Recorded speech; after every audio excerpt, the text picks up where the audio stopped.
Bonjour et bienvenue à l'ambassade Pro Bike Shop pour ce C'est quoi ça, le 29 pouces. Ouloulou, mais c'est quoi ça? Mais qu'est-ce que c'est? Mais à quoi ça peut bien servir? Bah tiens, on va demander à Pro Bike Shop. Alors, vous êtes peut-être déjà demandé ce que c'était que le 29 pouces. Eh bien, le 29 pouces, c'est un format de roue, et un format de roue plutôt destiné au VTT.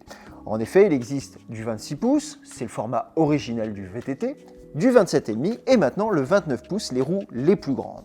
Alors, le 29 pouces, ça se destine à qui? Eh bien, le 29 pouces, ça se destine un petit peu à toutes les pratiques du VTT. Ça va du cross-country, en passant par le all mountain, l'enduro, même la descente, maintenant les vélos sont en 29 pouces. Et on commence même à en retrouver un petit peu sur les vélos de gravel. Vous savez, ces vélos hybrides, un petit peu entre le VTT et le vélo de route. Alors, quels sont les avantages et les inconvénients du 29 pouces? Eh bien, les avantages, déjà, ils sont multiples. Quelle que soit la pratique, le 29 pouces, une fois lancé sur les parties roulantes, sur le plat, voire dans les montées relativement roulantes, eh bien, une fois lancé, le pneu, la roue se tient beaucoup plus facilement la vitesse. Du coup, vous pouvez rouler plus vite et de façon plus continue. Autre gros avantage du 29 pouces, et là on parle un petit peu plus des pratiques un petit peu plus engagées, un petit peu plus VTT dans les pierres, les racines, eh bien c'est la stabilité que cela confère.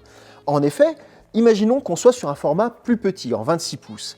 On prend une pierre, une marche, une racine qui est assez haute. Eh bien, ça va venir de façon assez frontale dans la roue. Et du coup, mettre un choc qui va arrêter un petit peu la roue et mettre un gros choc dans les bras et déstabiliser. Eh bien, sur un format de roue plus grand, le même obstacle viendra plus bas dans la roue. Et pour le coup, la roue le franchira de façon beaucoup plus aisée. C'est autant de chocs que vous ne prenez pas dans les bras, autant de fois où vous n'êtes pas déstabilisé, et pour le coup, une meilleure maîtrise de cette trajectoire et beaucoup plus de confort. Donc, ça roule plus vite, c'est plus stable, c'est plus confortable. Également, il y a plus de crampons au contact du sol dans les virages, donc une meilleure tenue sur l'angle. Les inconvénients, vous me direz, oui, il y en a quand même un ou deux. Alors, éventuellement, la relance.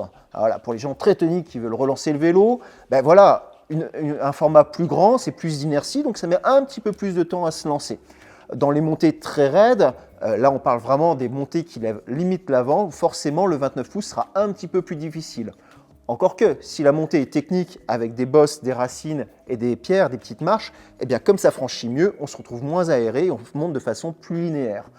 Éventuellement, pour les gens qui aiment le vélo avec des sauts, l'aérien, eh bien cette inertie du 29 pouces étant plus grande, elle vous replaque plus rapidement au sol.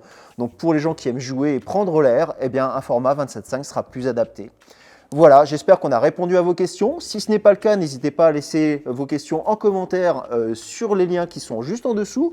Et si vous avez besoin de plus d'informations, vous pouvez appuyer sur la petite cloche pour vous abonner à la chaîne Pro Bike Shop ou tout simplement aller nous voir sur le site ou à l'ambassade. Merci.